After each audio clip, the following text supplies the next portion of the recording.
Hey everyone, welcome back to another episode of the Arnies. We are three time loop experts with nothing better to do than break down the new Hulu original film, Palm Springs. I'll be your host today, Matt Johnson.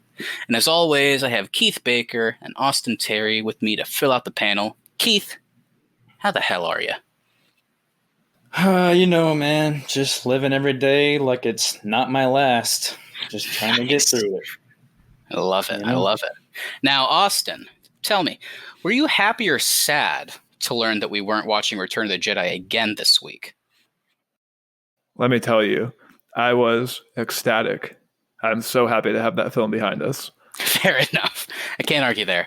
So anyway, Keith, as our resident, and I'm sure the audience already knows this, but as our resident time loop aficionado, being as though you've claimed to be stuck in 6 separate time loops in your life with a total time spent of 7,212,009 years, tell me, what were your thoughts on Palm Springs, a movie very much about time loops?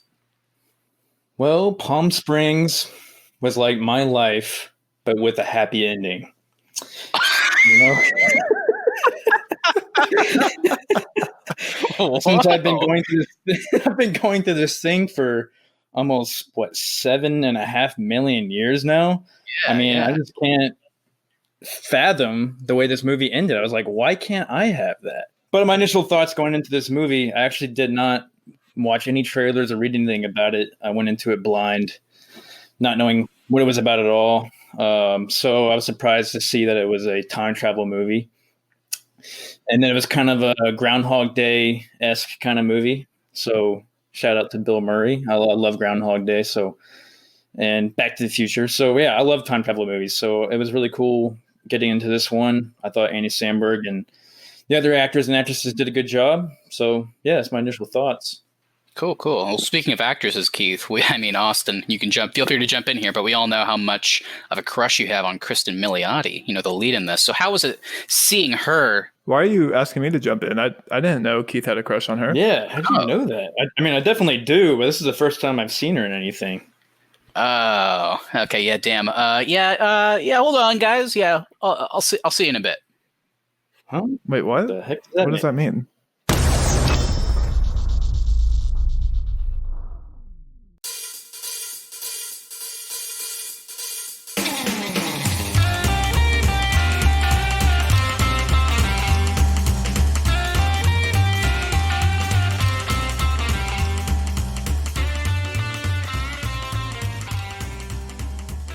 Hey everyone, welcome back to another episode of the Arnies. We're three time loop experts with nothing better to do. Talk about Palm Springs. Great movie, can't wait. I'll be your host today, Matt Johnson. I'm so great. And as always, I have Keith, very good, and Austin, very good, with me. Keith, what's up? Just same old thing every day. I love hearing that, buddy. Austin, how about you? I'm doing good.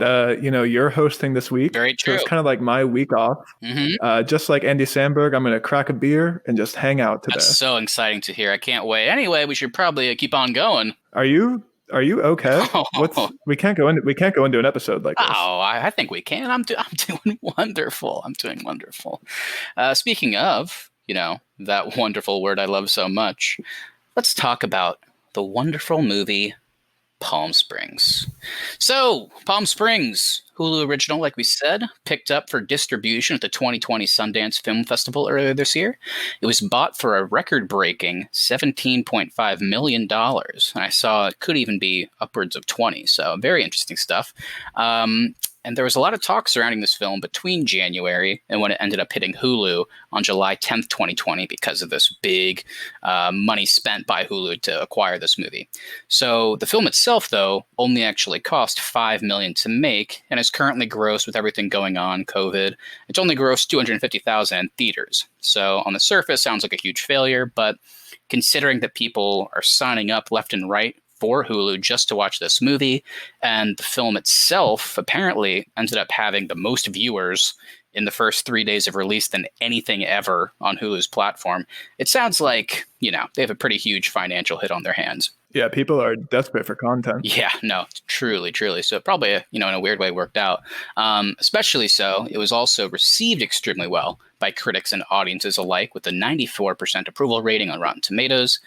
And then last but certainly not least, the movie was directed by Max Barbakow, and their directorial debut, written by Andy Ciara, produced by the whole Lonely Island gang that gave us movies like Hot Rod and Popstar, and starring the lovely Kristen Milioti, the beautiful J.K. Simmons, and the ever-hilarious Andy Samberg. Well, Matt, that's a great intro, but from once it's not me messing up the names, it's you. It's actually Samberg. Fuck.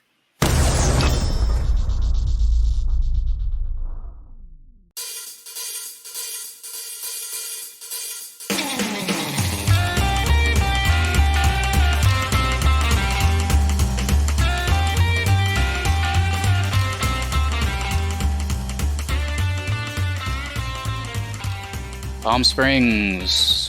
Yep. Hulu original. Picked up for distribution, 2020 Sundance. Yep. Bought for a lot of money. That's a lot. That's a big one. That's a big number. A lot of talk between January, I guess, when the festival was, and July. That's now. Film cost little money, grossed even less, but then people, buy Hulu, and then lots of people watch it, I guess. So it sounds like, it sounds like a hit. You know what I'm saying? Fans gave it the big old thumbs up. Critics were like, I like it. The movie was directed by great director. I mean, we all know this director. The writer, a classic writer. Produced by funny people, starring Lady, starring Old Man, and Andy Samberg. Andy Samberg, yeah. And did that all sound right to you, Keith and Austin? Did that satisfy you? I mean, the info sounded good, but I don't know about the way you conveyed it. Kristen Milioti, big fan. Oh, we know, Keith. We know. Yeah. So, well, this is this is interesting. I actually don't think I've made it this far. So, I guess let's talk about the cast. Is that what I'm supposed to do now? Wait, so what just happened? You ran through the entire info section like it was memorized. So, Matt, as someone who's been stuck in several different time loops in my life, are you stuck in one, sir? That's a great joke, Keith, because that's really ironic based on our topic today. I didn't know if I wanted to talk about this, but you guys are my best friends. We host this podcast together. I think I can trust you. So here's the deal. After our Return of the Jedi episode last week, and I know it's going to sound crazy, but I got a Twitter message from Mark Hamill. The same Mark Hamill that got the honorary Mark Hamill Most Improved Award for his performance in Empire Strikes Back, but then unfortunately got the honorary Mark Hamill Regression Award for his performance in Return of the Jedi. Yeah, Mark Hamill messaged you on Twitter. That's awesome. Well, yeah, I thought it was pretty awesome too. I mean, did you ask him to come on the show? I did, and he told me to fuck off because basically he said in his messages I was surprised, but he wanted us to, and me specifically, actually, he wanted me to retract all the negative things we said about him, his character, his performance, everything bad we said about him in the course of our 3-part series that covered the whole original Star Wars trilogy that is available now wherever you get your podcast. Just search the Arnies. Go check that out. Anyway, I told him I couldn't, because I have integrity, obviously. And? Well, yeah. And, I woke up, which was weird because it was the middle of the day. So I just figured it was just a weird dream. Why would Mark Hamill message me? Obviously a dream. But then it turned out that it wasn't, because I was actually living the same day again. And I think, based on my studies, that Mark Hamill got mad at me for saying mean things and is now punishing me by trapping me in a time loop. I can't even remember my own brother's name because I've been in here so long. It's Dan. Your brother's name is Dan. Right, yeah. Well, who cares? So that's kind of what's going on right now. I mean, this makes a lot of sense, actually. I mean, I was first caught in a time loop like 10 years ago when you guys let me borrow Arkham Asylum, but I never got past the intro. Yeah, and I still can't believe that's how far you got. Well, wait, how is that related? How did that get you caught in a time loop, though? We weren't even podcasting back then. I think Mark Hamill was actually screening all my calls, so whenever he heard me say that he trapped me in a time loop because I didn't like the game, so which in hindsight was weird because I'm a big fan of him voicing the Joker. I just didn't like the game.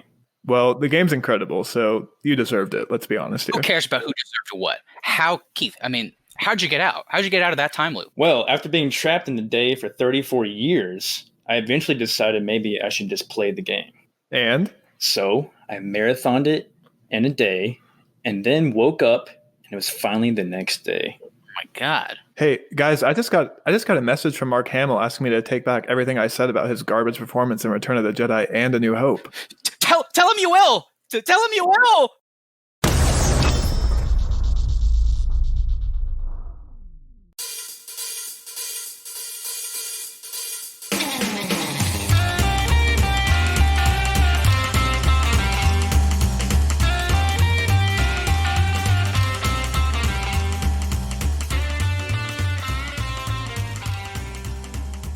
So, guys, What?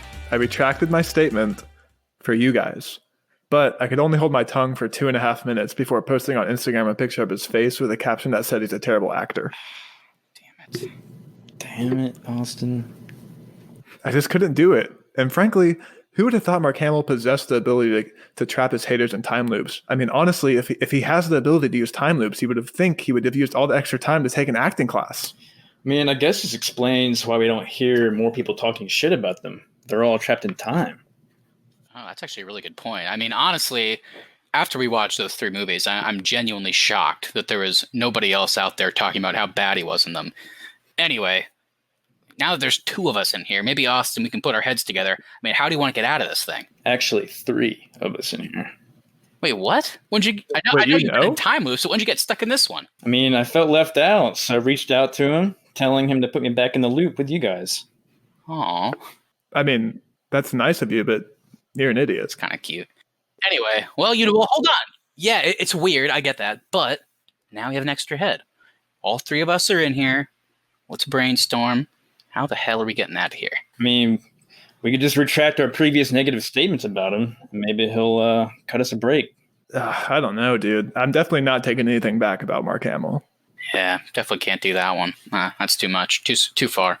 Yeah, I guess that was a long shot. Well, look, maybe this is wishful thinking, but how about this? Palm Springs, great movie. Sounds like we all agree at that at least. How about we just finish this review, we knock it out of the park, make it our best one yet.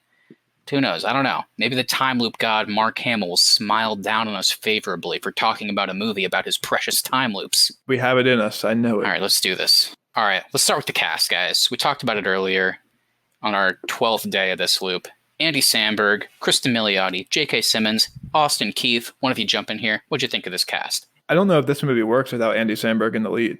I mean, he's just a lot of this comedy in here is cringe comedy, and I don't think anybody really does it better than Andy Samberg for sure. And I was thinking about Andy Samberg, and this is kind of not related to the movie.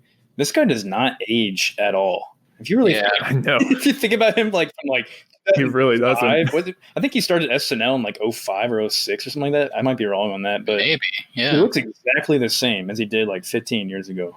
No, it's a good point. Yeah, he still looks like he could be maybe in his late 20s, but he's got to be pushing 40 at least, right?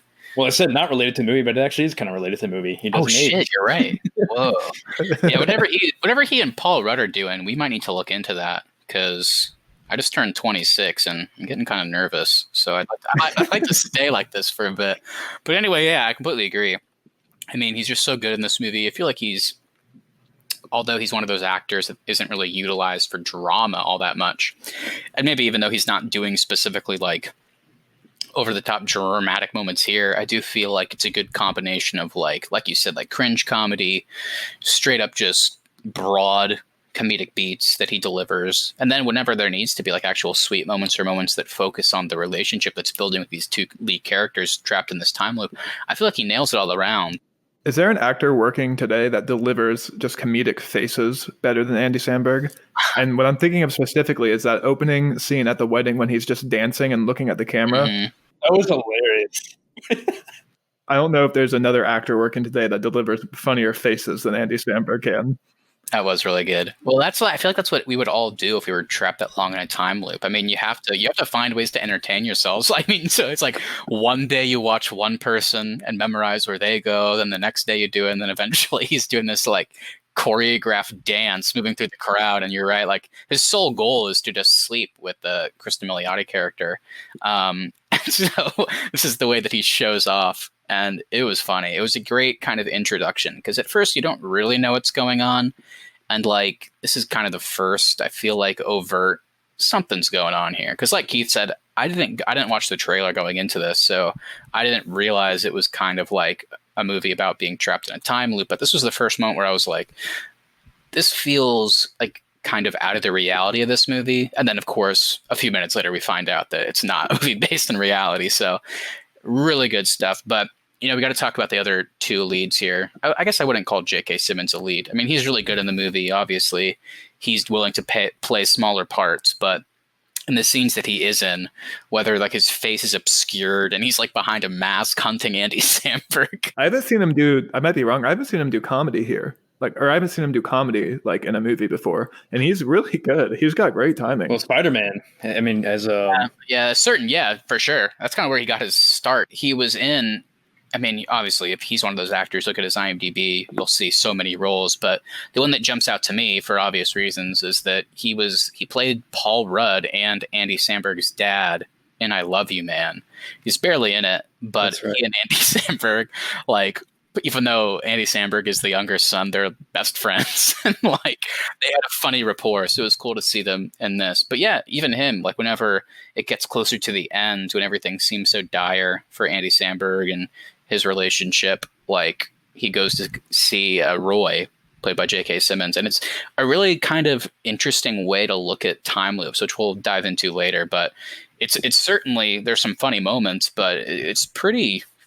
I feel like this movie makes you laugh, but it also, more so than maybe stuff like Groundhog Day, like really kind of makes you realize how just awful at times living in this eternity could be. But then it also kind of forces you to think about maybe what could be beneficial about it. I don't know. It does have a lot of the same like story beats as Groundhog Day does, though. Mm-hmm.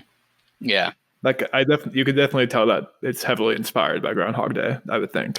Yeah, I guess there's even like something like Edge of Tomorrow, even though that's not a comedy, I feel like people use time loops in stories to force characters that need to grow or change to grow or change. And like, what better way to do that by forcing them to do the same actions over and over again and watch them like change how they treat those actions. Like in Bill Murray treats everybody like shit at the beginning of Groundhog Day, and then he's forced to go through the same interactions, and eventually he like genuinely becomes a good person and starts to like love these strangers. To him they're not, but to, you know, from the other side of it, it's just this person they don't know.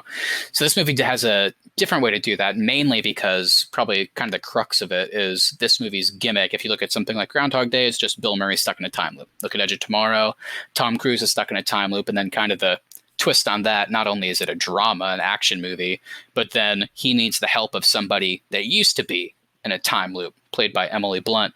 And this one was Andy Samberg. Kind of mini reveal is that he's been trapped in here for who knows how long. It seems like you could make an argument that he's been in here for like 10 plus years, maybe. I mean, like he's genuinely starting to forget stuff. And then kind of the main gimmick is that Kristen Miliotti's character, they kind of have like a sexual, like I guess, experience. It's at least it's going that direction. And then he gets hurt by J.K. Simmons' character, and he starts to crawl towards this cave that will kind of set the day back, this mysterious cave. And she follows him in. He's like, don't come in. But of course, how could you not whenever you see this like orange vortex in a cave? And then she ends up trapped in the time loop. I'm going to stop you right there because everything that you just said is in the trailer. But anybody that's listening right now that hasn't seen this movie, we are going to be doing full spoilers. So stop right here, watch the movie, and then come back and join us. Come back, and we'll be here waiting for you after you watch the movie. Yeah, I mean, we're trapped in this time loop. And over and over. Yeah. So yeah, come on back because we'll literally be doing this same podcast every day for the rest of my life. I understand why you forgot to say that. I mean, we have done this 100 times. So yeah, for sure. This definitely wasn't a scripted thing that we did. Yeah, so then that's kind of the whole gimmick. Like Austin said, that's where the trailer leaves you. But she follows him in out of curiosity, and then the movie becomes two people trapped in a time loop that kind of form a friendship that then maybe becomes a relationship. And then where does that go? And can they become better people? Or like, for example, on her side, while spending time with this nihilist named Niles, so obviously done on purpose, like will spending time with somebody like that in this world change her? And it seems to, for a long time, change her for the negative.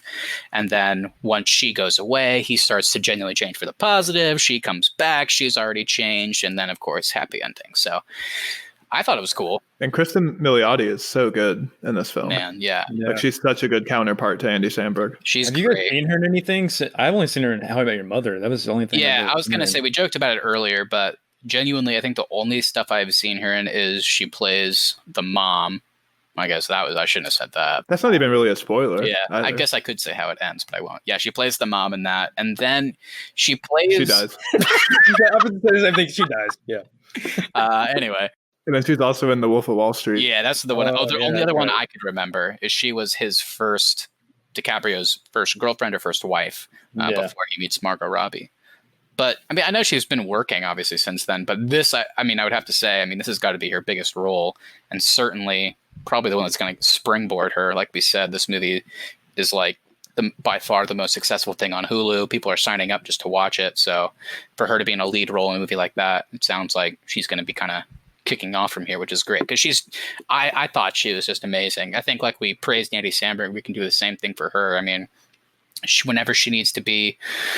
And her kind of path, I think, is more of a dramatic one. We get like reveals about her character and her actions that cause her to really reflect in this loop. And I think when she needs to be funny, when she needs to kind of assimilate to the way Andy Samberg's character Niles, kind of his behavior, and then that starts to grate on her and see her change for the negative. I mean, I feel like every type of like moment she has, like it can be different, but she hits it. I think she has so much range and just kind of a broad comedy, which is odd to see for characters to have, but I thought she was so good. Yeah, no, like you said, she has so much range in this movie. Her character goes through so many ups and downs, and where I do really like Andy Samberg in this movie, but he's playing the same character he always plays, and which is fine. He knows what works for him, and he knows he's going to be good at it. But her character is definitely, I think, the more demanding of the two roles, and she definitely brings it in this film.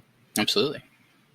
So yeah, we already talked about it a little bit. I guess whenever I think about just media with time loops, the main things that come to mind immediately are Groundhog Day and Edge of Tomorrow. I know there's more. That's just, I don't know if you guys have any that you can think of, but not time loops, but time travel, like Back to the Future. Yeah, that's true. You could even, it's certainly a version of that. So yeah, kind of the same thing. I was just kind of curious what your take on kind of the gimmick of this movie. How do you think it compares to other movies? Do you think it does enough to set itself apart? Do you think it's too samey? What were your guys' thoughts on that? Well, like I kind of already touched on, it does feel really samey to Groundhog Day, I think. But I think it's hard for a time loop movie to do a time loop story and then not feel similar to Groundhog Day, because Groundhog Day kind of came first.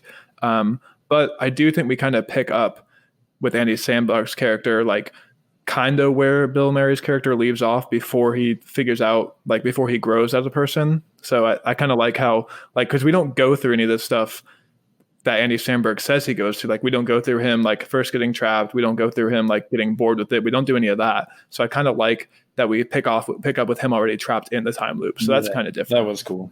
Yeah, and there were, I guess we could talk about it a little bit here. There were some interesting like philosophical beats here too. Again, Andy Samberg's character is named Niles. That's obviously on purpose, but he talks about at one point, I wanted to get your guys' thoughts. He talks about how eventually I had to accept, and I'm not good at stuff like this explaining it, but like, he's like, eventually I had to accept because the day never ends.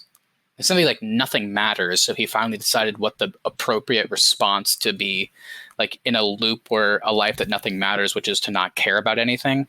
And I thought that was interesting. And it was cool to see that in a weird way, it seemed to work for him to an extent, but for her, when she tries to adopt that, it works for a bit, but over time, I think just completely eventually destroys her as a person. So I think he's come to accept, but I don't know if it's worked for him, because he does have that line where he goes, man, a lot of suicides in here. So he's trying to get out. Sure. He's tried everything he can, and he's gotten to the point where he's even tried to kill himself to get out. Right. So maybe he's accepted it, but I don't know if it's actually worked for him so far. Right. Well, remember, he's kind of counseling Kristen Melodi's character when she starts kind of giving up in a way. She's like, committing suicide and all that kind of stuff, and she hits J.K. Simmons' character Roy with the car. He's like, hey, remember, there's still pain in here. Like there's nothing worse than dying in the ICU slowly. So I thought that was kind of cool. It was like you're stuck in this weird purgatory where you really can like drink as much as you want. Your liver won't die because you wake up the next day the same again. But remember, if you get hit with a car or if you're dying in the ICU slowly, I mean, that's going to suck. So it was kind of cool how he brought that up. He's like, hey, pain is still real. So it is really funny how he's like kind of in the mentor role in this film. Yeah, he is. Like he's like mentoring Kristen Miliotti's character. So I actually really did like that, though. That was I haven't seen Andy Samberg do that type of role before. So yeah, it was a cool mentor role that then effectively, like in the third act, whenever she comes back, it flips. Not for too long, but long enough, I think, to get the point across. So yeah, no, I'm glad we talked about that. That was cool to break down. So before we hop in, we won't do like our Star Wars or DCE. We won't do like a full plot breakdown or anything. So I think maybe let's spend a bit more time than usual on what did you guys actually like and not like about the movie. Let's start positive. What were some of your, can be scenes, it can just be ideas, just be little funny moments. What did you guys really dig about this movie?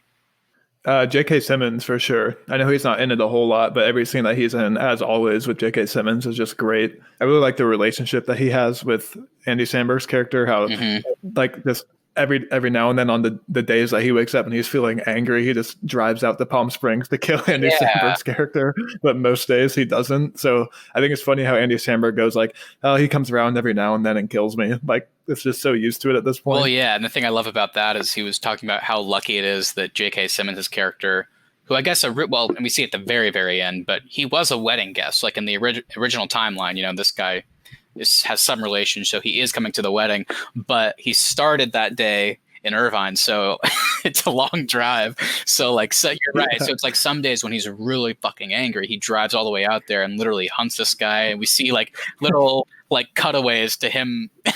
Andy Samberg's in a chair, but J.K. Simmons has he's about to electrocute him, like literally torturing this guy. But yeah, then again, he's waterboarding him at one point. Right, yeah, exactly. But it was cool, again, to touch on like some of the philosophy the movie explores. It was really nice to then see the flip side, where at the end, one of my favorite scenes, when Andy Samberg like accepts that Kristen Miliotti's character is gone, like he goes to talk to the only other person that can relate to him, which is ostensibly his biggest enemy, this guy that he got drunk with at a party once, and was like, dude, you're gonna love this. Like, what's the line? J.K. Simmons is like, this is the best night of my life. Yeah, and Andy Samberg is like, well, come on, have I got the fix for you? And traps him in the time loop. But whenever he goes to see him in Irvine with his family, and it's like we get to see the flip side of all those days where he drives up out of anger just to hunt this guy down. We get to see the good days. He's talking about, and it is really sad. It's really it really affected me. He's talking about, I mean, what you did to me, man. Like he gives him a beer. It's like, so he's like treating him, kind of like a person at least. But then he's like, I really fucking hated you for so long. Like I look at these beautiful kids I have out here. I look at this life I have, and it's like, at least you left me on the perfect day. So thanks. But at the same time, like I don't get to go past this. I don't get to see them grow up. I don't get to see them graduate. I don't get to see them walk down the aisle. Like all that stuff. It was like, oh man, it's like, there's parts of a time loop, I guess, like the time to like perfect stuff like they showed in Groundhog Day would be cool, but I feel like everything else would just be miserable. So I like that they really took the time in a comedy of all movies to explore this. I mean, you would feel like this would be in like a drama usually, like just like exploring these themes and elements, but I don't know. It was cool that it was in a movie like this, I felt like. Yeah. Yeah, I do think the first act of this film is probably, at least comedic wise, is probably the strongest. Everything he does at the wedding the first time around is so funny. Him waking up every day with his girlfriend too. So that was really funny. I really like how like something happens, they do a bit and they move on, and you get more of the story. Like it's very quick. They're very efficient with the jokes. So I really like that. And I really like how they get to the time thing like super quick. Like probably in like the first 15 minutes of this movie, we're already doing time travel stuff. And my favorite part about the first act is how like we kind of touched on it, but Andy Samberg is just like bored with everything that Kristen Miliotti's character is like experiencing. Like he's already been through the trying to kill yourself stuff. He's always been through trying to accept everything. And so I love how like he's just like, let's just get past this, man. Come on, get to the part where you come and drink and party with me for eternity. And they get there, and there's some great stuff. They just like burst into a bar just to do a choreographed dance that they've been practicing, and then they just leave right after that. Yeah. I mean, there's some great moments that come of that change. But yeah, no, there was one moment in particular. I feel like people haven't seen it. They won't care about this, but it's like the hardest I've laughed in recent memory. I watched this movie, I think, with my brother. Actually, no, I watched this with my whole family. But my brother and I were just like rolling over laughing. And it's part to your point, Austin, earlier, that there's just like lines that wouldn't be even funny that Andy Samberg can deliver, and it just busted my gut. But whenever, because one of kind of the cruxes at the very beginning is that we find out that the night of the wedding, Andy Samberg's character's girlfriend is cheating on him with somebody else that's, you know, in the wedding party. So that kind of, I guess, gives him free reign to do what he wants, essentially. But he, at one point, he wakes up. I don't know what he says. I think it's because Kristen Milioti runs in the room, and they clearly now, because they're in the loops, know each other. So then his girlfriend is all of a sudden like, what's happening? Like, are you cheating on me? And then just totally straight face, just like, no, you're cheating on me, you goof. Yeah, I love that. So funny. But I love that. Also, I don't know this actress's name, but whoever plays his girlfriend is also really good in this film. Like, she's really funny. Yeah. She has some pretty good moments. I don't know who that is, though. I'm not sure either. It looks like the cast and crew just had a blast filming this film. Like, you can just totally see on everybody's faces that they're having such a good time making this movie. Yeah, everybody's really good. Even the people that really don't have much screen time. I know Camila Mendes from Riverdale, who plays the bride, and Kristen Miliotti's her sister, and then Tyler Hoechlin from Road to Perdition, and he plays Superman on the CW, plays the groom. So yeah, I mean, there was like people that are kind of well known, but they all like, you know, performed these really kind of few moments really well. And you're right, they seem to be having a blast. But on the flip side, I'm curious because there's always room for improvement, as they say, and as everybody knows, we're the masters of knowing how to improve. I mean, we just freaking last week we created the Mark Hamill Honorary Improvement Award. So we know how to improve. So Austin and Keith, if it's possible, is there anything this movie could have done better? Keith, I saw you lean back and smirk. So it seems like you've got something to say. Whoa. Well, I was actually thinking what I liked about this movie more than what it can improve, but I will come to what I can improve. I'll just say real quick. Well, yeah, what else did you like about it? I just say that I did not watch anything about this movie. No trailer. I didn't read anything about it, anything like that. So getting into the first 10, 15 minutes before you get to the cave and all that, I was thinking it was going to be like a romantic comedy, like a Wedding Crashers kind of movie. That's what it felt like to me when I was first watching. I was like, oh, it has Wedding Crashers bits for sure. Yeah, it definitely does. Yeah. And especially when Andy Samberg got up and like saved the day with his speech and all that, I was like, okay, this is gonna be kind of like a Wedding Crashers romantic comedy kind of thing. And so, but then once he once he got shot with the arrow, I was like, holy shit. And I was kind of like, I said, holy shit, at the same time Kristen Milioti's character said, holy shit, like, holy shit, what the fuck is happening? Yeah. Like, what the hell? And then he just started getting chased by this dude, and it totally flipped in my head, like, what the hell's going on? I thought this was going to be a comedy or a romantic comedy or whatever. And then, he goes to the cave, like, okay, this movie's taking a different turn. So I like that. So for anybody who hasn't seen it, which if you're listening to this, then you're going to see all the spoilers, but don't listen to anything about it. Just start watching it and see what happens. So I like that. For sure. Yeah, I actually had seen the trailer before this movie, which I'm kind of jealous of you guys. I kind of wish I'd seen it not knowing anything, because I think they show some of the funnier scenes in the trailer, so some of those are kind of spoiled for me. But yeah, I'm definitely jealous of you guys that you guys got to go into this blind. Yeah, no, I'm definitely happy I did. It just worked out. I feel like more often than not, I don't get that experience. So it was nice to have it for once. But yeah, so. But in terms of things that like kind of didn't work for me, I do think this movie kind of lags in the middle, especially like, at least for me, all the montage of the stuff that they do, like once they realize like, oh, this can actually be fun. Like a lot of that stuff didn't really work for me. Maybe because some of that stuff was in the trailer. And then there's not really any stakes for the characters in this film. Like they kind of establish early on that they can't die. They're just going to wake up at a really fancy wedding. So they're not ever really in any like parallel or anything like that. So it is hard to buy like that they're desperate to get out of here. I think they do a good job towards the end of like setting up why they really want to get out. But I think in the middle, it definitely lags a little bit. Yeah, I can get that. I mean, the stakes are obviously they want to get out, but I see your point that in like the second act a bit, whenever it's kind of just the stuff of them having fun and trying to grow their relationship and having like, what's the word I'm looking for here? Well, I guess they don't, it's so weird to explain because there's a reveal that Andy Samberg his character lied to Sarah, the Kristen Milioti character, about like, we've had sex tons of time. Before she entered their loop, they were having sex a lot. And he lied to her about that. But there's like some sweet moments where she's in the loop and they actually have sex for the first time and like their relationship starts to grow. Yeah, you buy their relationship. They have great chemistry. Exactly, they do. But to your point, at those same time in those moments, it's like, okay, I guess it's changing from they're trying to get out of here to maybe they're accepting that they're in here, which I give the movie props. I think that's the point. I think in the first act and the third act, it's about, you know, one or both of the characters wanting to get out.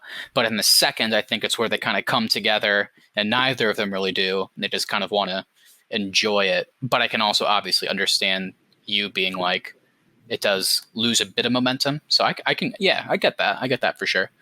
Let me be clear, though. I really liked this movie. No, there's nothing wrong with saying. No, yeah, I totally get what you're saying. And that doesn't take away from their great chemistry. I feel like in, you know, the sweet moments and the actual like romantic moments, and then just also whenever they're having fun, being fun, like messing around with each other, I feel like it works like all sides of it. Keith, what about you? Was there anything that you were kind of iffy on or didn't love about this one? Not really. I can't really think of it, to be honest. I don't think I have any either, to be honest with you. Yeah. Yeah. I mean, I enjoyed it all the way around. So no, I don't think I have anything to add. Okay. So do you think this was a movie, if you had paid to see it in theaters, you would have enjoyed it as much? Or do you think you really enjoyed this because you're at home and you're desperate for content to watch? Well, I feel like that's a tough question, especially for us three, because I mean, like in high school, we literally would go see multiple movies every week, like at the theater. And I feel like anytime we could in school, whether we were together or like at our various schools, like we would always go to the theater. So like, yeah, for the general person, would they have wanted to see this in a theater and pay? I don't know, if they're going by themselves, it's probably $20 for tickets and concessions, maybe 40 if it's like a date night. But like, is it worth that? I don't know. But you know, at the same time, I probably would have. I really enjoyed it. So it's like, I got the Hulu free trial. I didn't have Hulu beforehand. And then it didn't really seem like anything I was interested in. So I deleted it after. So to your point. Oh yeah, Hulu sucks. Yeah, no, I didn't. So I didn't spend any money on this movie. I watched it for free with the free trial. But yeah, I would have been down to pay like, you know, a ticket's worth or like getting it on demand for sure. I definitely thought it was worth it. So I would have, you know, spent a little bit on it, I think. Yeah, I would have too. Yeah, I would have gone to the theater for this one. And I already had Hulu, so I didn't have to. I would be curious if we were in like a normal world, if this is like a movie that comes out in theaters, bombs, and then gets like a cult following, like kind of like Wet Hot American Summer or something like that, or this is a movie that comes out and it gets really good word of mouth. Well, I'd be curious. That's interesting to bring up because I think this movie totally would have bombed. The only thing that would have saved it is the fact that it cost $5 million to make. Like we said, that was the budget, so it wouldn't have been that hard to make it back. That being said, I love the guy and I love The Lonely Island, but Hot Rod and Popstar, I think, are two. Popstar is for me is like the funniest movie of the last 20 years. Before that, Wet Hot American Summer, shout out. I still haven't seen that one, dude. I think it's on HBO. Yeah, Popstar did not work for me. So all right, well, you gotta watch it. All right, well, I have to watch it now. Just see what you think. But anyway, regardless of what your thoughts are on it, their movies, Hot Rod, it basically kind of bombed at the box office, but people liked it. And then it showed up on Netflix, and that's when it kind of grew a cult following. Like college-age kids really loved it. And then Popstar comes out, kind of capitalizing on the fact that now Hot Rod, you know, people watch it, but then Popstar bombs also because people didn't go to see Hot Rod in theaters and spend money.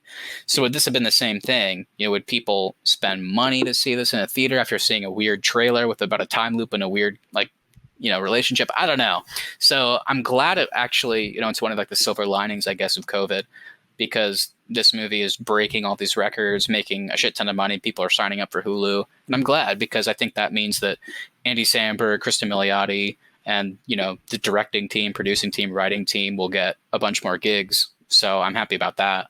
But I don't think it would have done it. I will be curious to see, just because I'm a numbers guy, but I will be curious to see how many of these people that get their free trials of Hulu watch this movie and then just immediately cancel Hulu. Yeah. Like, I wonder if Hulu actually retains any subscribers from this. Did you guys already have Hulu before this, or no? Or no, Matt, you said you didn't. So I Austin, did. you did, right? Because we have. Yeah, we already had it, but that's just because my wife has had it to watch How I Met Your Mother. So, no, spoiler. Sorry. Hope she's not listening to this one if she hasn't finished it. Oh no, it's like her third time. Yeah, no. Well, let's pay attention on August 10th. I just went back to check the release date, July 10th. August 10th. I think Hulu's at 30. Actually, yeah, I think it's a month free trial. So I guess we'll see what the drop off rate is. But that being said, people still got the free trial for the first time, you know, to watch just this movie, which is telling. So we'll see what comes of it. I hope certainly the actors. This movie definitely has gotten great word of mouth. I mean, I wouldn't have watched this, Matt, and then wanted to do an episode on this if you hadn't first watched it and then been like, hey, you guys got to check this out. So yeah, and admittedly, in between the time I told you guys about it originally, I watched it again and still loved it just as much. But it does have the upside of, you know, movies like this, with whether it's just twists or just weird concepts like this, there's a lot to pick up on a second viewing for sure. Like little lines of dialogue in the beginning and throughout that kind of pay off in ways that you're not really, you know, paying attention to the first time. So it's also really, you know, rewatchable. So hopefully it's one that I can enjoy, you know, in the future.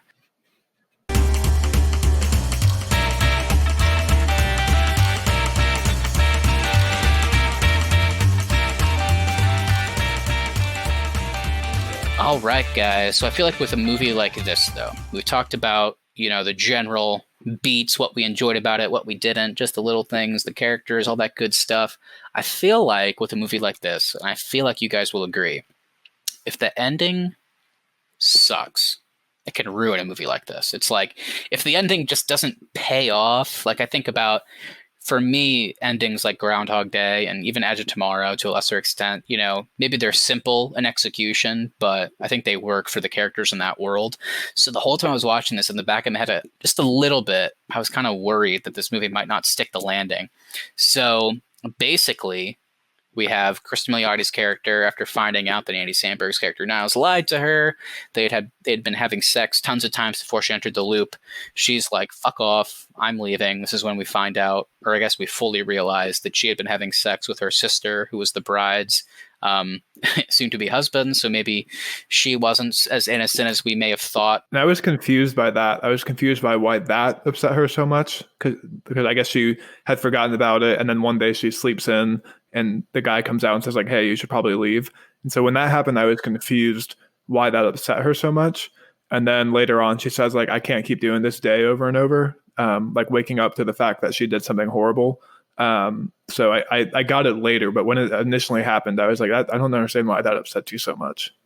Yeah, I think maybe partially it's because in a time loop, in a weird way, she wasn't responsible. It didn't matter that she did that stuff, because it's like, and one of the moments on a rewatch that I at first didn't really realize is earlier in the movie, there's one point where she's initially in the loop. She's like, how do I get out of here? I got to be nice. And she goes up and she whispers in her sister's ear. You don't know what she says. And then she walks away and like, her sister's sobbing. It's like, what happened? And on the second watch, I was like, oh, she thinks, you know, in order to be a good person, I'm going to go up in the middle of this wedding, tell my sister that I was banging, you know, her now husband. And then I'm in the clear. I did the right thing. Yeah. So, yeah, I feel when like I first saw that, I thought she told her that the earthquake was coming, because the earthquake happened right after. I was like, did she go up and say that the earthquake is about to ruin her wedding or whatever? But then I realized, oh yeah, she probably told her that. Yeah, so I feel like being in a time when she's not responsible, it doesn't really matter. Her life doesn't continue. So it's like on one of the days, on the wedding day, she could tell her family and her sister that she was doing this, but then the next day it was reset, so who cares? So I guess maybe this ending forces her to confront some things, and so she kind of takes it upon herself, you know, I'm not dealing with Andy Samberg right now. I'm going to figure out how to get out of here. My life will continue.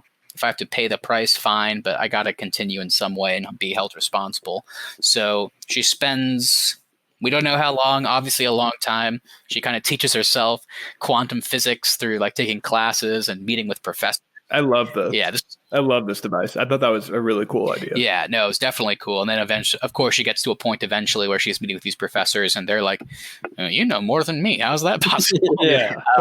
And she kind of devises kind of just a fun, I don't know if there's, any kind of reality here. Who cares? But basically the idea is I need to go back to the cave. I need to create an explosion in like the brief moment of walking into the cave before I wake up, essentially, like on the same day before the loop starts. I got to blow up in between the loop. Yeah, this is definitely a science plot. If the science plot was going to be written by the Lonely Island crew, yeah, it's simple. It makes sense. You know what I mean? Yeah. It's really easy. And of course, kind of unsurprisingly, not in a bad way, she takes this information to Andy Samberg, because whether or not, they're in love, whether they can accept that, obviously he lied to her, so there's issues, but she still is like, we got to get out of here. Let's get out of this loop. And he's like, no, man, no, it's perfect in here. Because again, I feel like he's not at the point she was, because he's like, we don't have to be responsible. Life doesn't continue. It doesn't matter. It's perfect. I've memorized this day. It's easy for me. I can do whatever I want. I have it down, basically. And she's like, you just, okay, great. And that's when they kind of diverge again. And then this is kind of the moment where he takes it upon himself eventually. He realizes he needs to be with her. He does love her. He finally kind of officially, even though it's still a loop, he kind of officially breaks up with his girlfriend. And by the end, we, of course, get them coming back together. They acknowledge their love for each other, and they don't know what's going to happen. They could literally die here. I mean, if this plan doesn't work, they will die. They'll just blow up. But if they make it to the next day, they'll be together. And there's, a bit cheesy, but I did really like the line where he's essentially like, I would rather die with you right now if this plan goes wrong than stay in this time loop literally alone. I can't do it. So very effective. That's obviously kind of the emotional kind of wrap up to these characters in the movie itself. And they go on through, and we get a very quick, in a good way, for me at least, we get a very quick epilogue where really, funny moment where they're chilling out. They wake up essentially at this house in Palm Springs that they kind of are shown throughout the movie. It has a nice pool. They kind of hang out there. And the whole joke was that they can hang out at this nice place because the owners are on vacation. And then I think even in the movie, Andy Samberg says they don't come back till November 10th, which is never going to come. And then they just have this family like, what the fuck are you doing in our pool? And it's kind of the realization that it did work. And then, of course, Andy Samberg's like, I gotta go pick up my dog. And she's like, you have a dog? And it's just it's a really funny, sweet kind of cap off, kind of showing also for me, it was a nice moment because maybe it makes you reflect whenever he's like, I don't even remember what I did for a living. And it's like, I mean, he knows he has a dog. So it's not, maybe he was kind of just not taking responsibility. So he was high on mushrooms in that scene too. That's also true. And I gotta be honest. I loved this ending, but there is a but here. Part of me was like, this does feel really weird to have that beautiful for me scene with J.K. Simmons explaining kind of the positive and negative to the loop. I'm stuck in a perfect day with my children and my wife that I love so much, and I love it. I love that everything we do is planned already and that I do it every day, but it sucks that I never get to go past this. And I was like, I feel like we could have used a final moment with Roy, with J.K. Simmons. And what do we get? We get a Marvel mid-credit scene. Tony Stark walks out and he's like, Roy, I saw your bow shooting skills. Jeremy Renner ain't cutting it. We need you for the Avengers. Of course, we get a great moment that I thought was so effective. Basically, it shows him at the wedding, and because again, we knew that he was originally in the original timeline, he was a wedding guest. So he goes up to Niles at the wedding, who isn't wearing his Hawaiian getup. He's wearing the full tux, and he's like, "Hey, you told me that Sarah's trying to escape the loop. Like, how's that going to work?" And then Andy Samberg is just like, "What? I don't know what a loop is. I don't know who Sarah is. I don't know what you're talking about." And just the final moment is just him realizing that the loop is done. I get to wake up tomorrow. And it'll be tomorrow, and clearly he and her plan work. Is it done for him? Yeah. No, that's why I think that's why he smiles, because no, he goes up to Niles, the Niles that does not know him. He's like, "Hey, shitbird, I got your message from your girlfriend." Yeah, but is it done for J.K. Simmons, or is he still stuck in there? No, he figures it out, so he's gonna go blow himself up. Oh yeah. Oh shit. I thought like, because she blew up the goat, no. and the goat didn't come back, but she was still in the time loop. Shit. I don't think it's done for J.K. Simmons. I think he smiles because he realizes there's a way out. Okay. It's not over for All right, him. still happy ending. Still happy ending. Okay. I was like freaking out there. I was like pulling my hair. I was like, oh no, the loop isn't done. Okay, so I guess he just has to go make a makeshift explosive, which we know he can do. Well, he has to go learn quantum physics. He already knows that stuff. He already knows that stuff. He was torturing Andy Samberg so elaborately. He knows some stuff. He can get out of there. He just needs to stick a TNT in there, and he'll be fine. So I do like that post-credit scene with J.K. Simmons. However, I do kind of wish, because the way this movie ends is, they go through that time work, they blow themselves up, it cuts to black. I wish they had just cut the black. I wish we hadn't gotten that pool scene. Like I feel like for time stuff, you have to leave it ambiguous, or else you just leave the movie open to questions like what we were just asking about. So I kind of wish they'd cut the black and then let the audience determine if they believe they got out or not. I feel you, Austin, but I have to be honest. When it cut the black there at first, I was like, damn it, we're not going to figure it out what happened. I was about to be pissed. And then when it cut to him, I was like, okay, good. So I'm glad that happened. Yeah, I feel both of your points. I think I'm just a little bit tired of ambiguity. I feel like people just do it. I feel like it's just overplayed too much. I think when it's used a lot of time, like in Nolan stuff and Shyamalan stuff, a lot of the time it's used right. But for this one, I was happy to see it. But that is a good point. Clearly I don't know the J.K. Simmons thing. I guess my thing was them explode. I guess my original thought was that blew up like the idea of the loop. So I guess didn't even exist anymore. I guess that was my take.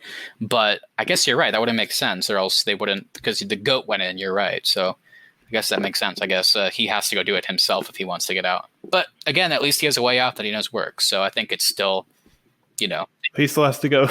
He still has to go learn quantum physics and figure it out. I guess not though, because well, she sent him the message. She did all the hard work. She sent him a message. Oh yeah, that's right. She sent him the message. All he has to do is strap on like a bomb. Yeah. That's why he was at the bar. He's like, Stacy, give me a bunch of alcohol. And he's gonna start drinking. Yeah, well, he probably has bombs. He was gonna throw it anyway, so he's probably ready to go that night. Who knows? Either way, I don't care that much. It worked for me regardless of like what the exact whatever happens. So it's all good.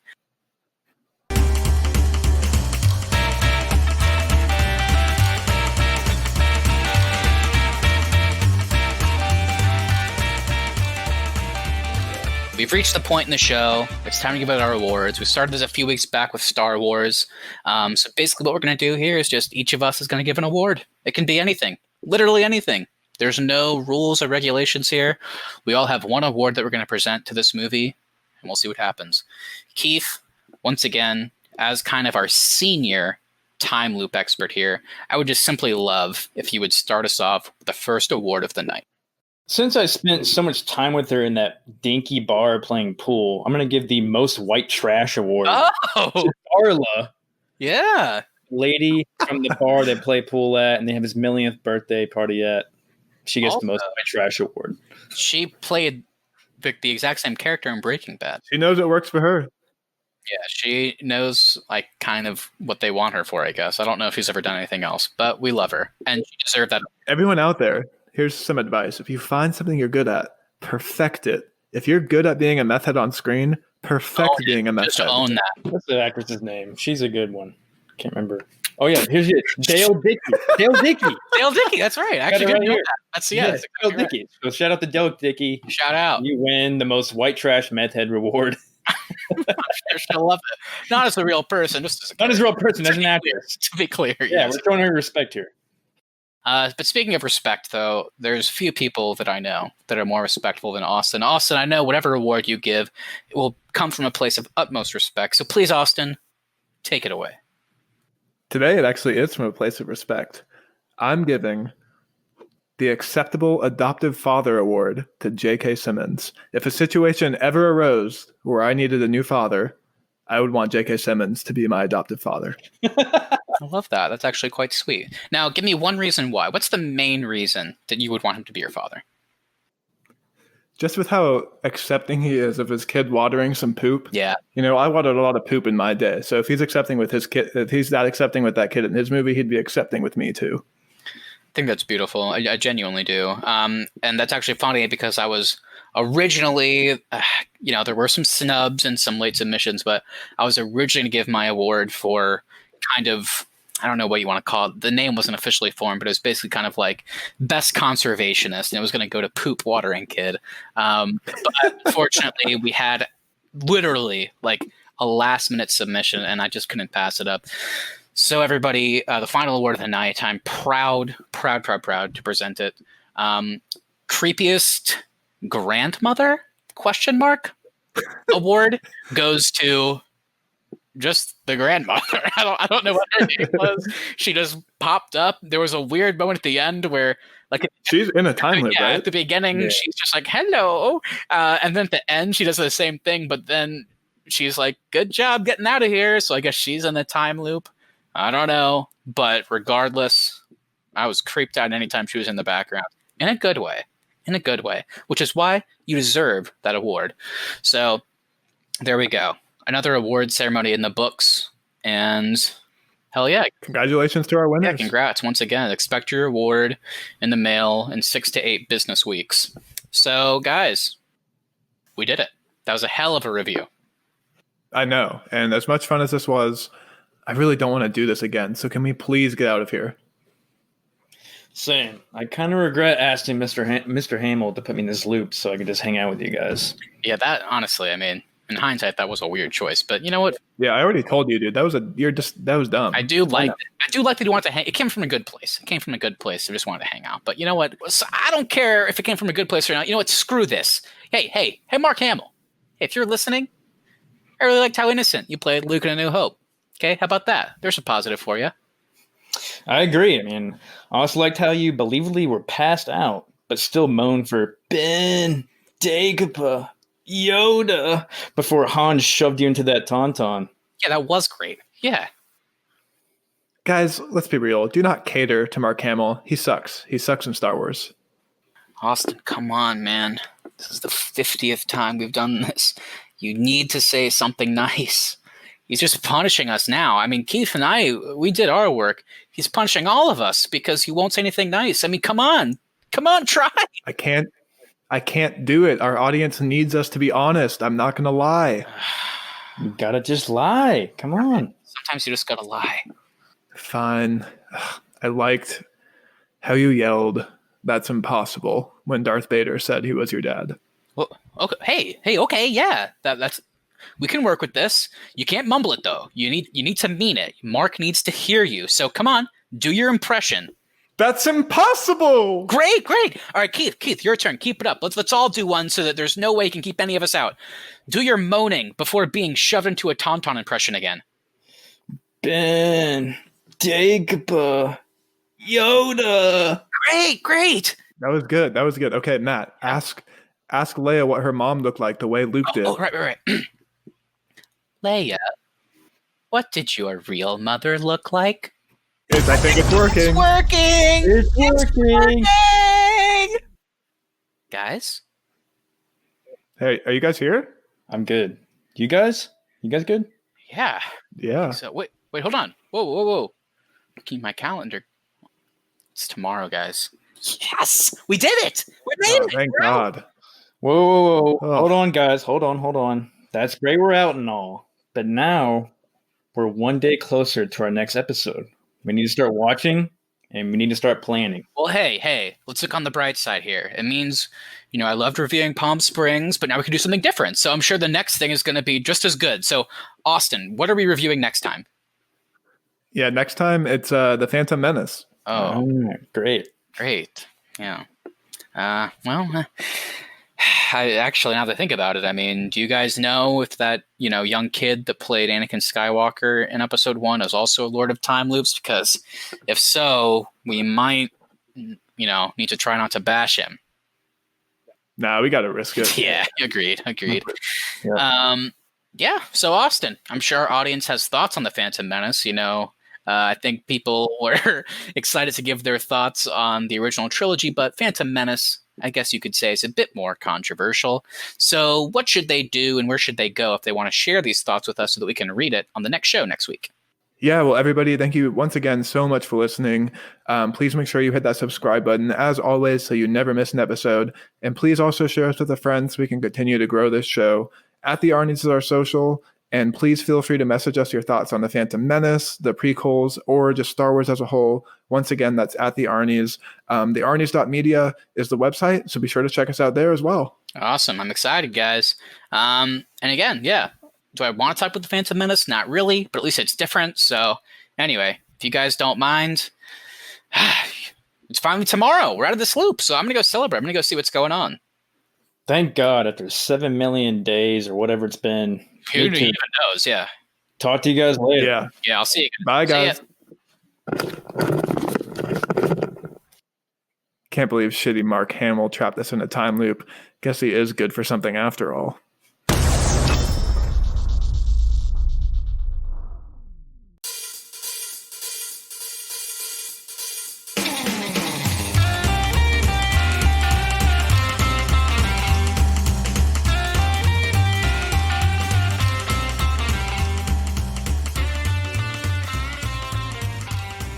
Hey everyone, welcome back to another episode of The Arnies. We are 3 time loop experts with nothing better to do than break down the new Hulu original, Palm Springs. Matt, what's going on? Dude, why are you still already interrupting? We just started.